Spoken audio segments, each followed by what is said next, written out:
Drop করা হয়েছে কোয়েল মল্লিকের মিতিন মাসির ট্রেলার।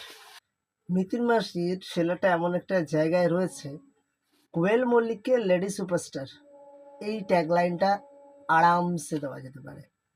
হ্যাঁ, শুভশ্রী গঙ্গোপাধ্যায় আমাদের টলিউডের লেডি সুপারস্টার এবং টলি কুইন বলা হয় কোয়েল মল্লিককে, তাই তো? কিন্তু দায়িত্ব নিয়ে বলছি, একা একটা গোটা সিনেমাকে টানার যে ক্ষমতাটা রাখে সেটা হচ্ছে কোয়েল মল্লিক। মিতিন মাসির যে গানগুলো বেরিয়েছে অসাধারণ, কোনো বাজে কমেন্ট করা যাবে না যে গানগুলো খারাপ, কম্পোজিশন খারাপ, কোনো কিছু নেই, যথেষ্ট ভালো গানগুলো লেগেছে। ট্রেলারটা দুর্দান্ত লেগেছে এবং কোয়েল মল্লিকের অ্যাকশন অনবদ্য, জাস্ট ফাটিয়ে দিয়েছে কোয়েল মল্লিক।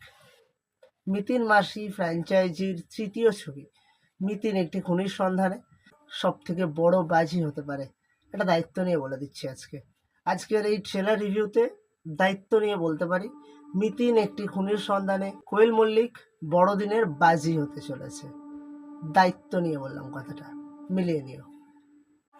ট্রেলারের শুরুটা যেভাবে দেখানো হয়েছে এবং ট্রেলারটাকে যেভাবে এগিয়ে নিয়ে যাওয়া হয়েছে, একটা কোথাও গিয়ে প্রশ্ন চিহ্ন রেখে গেছে আমাদের মাঝখানে, কোয়েশ্চেন মার্ক।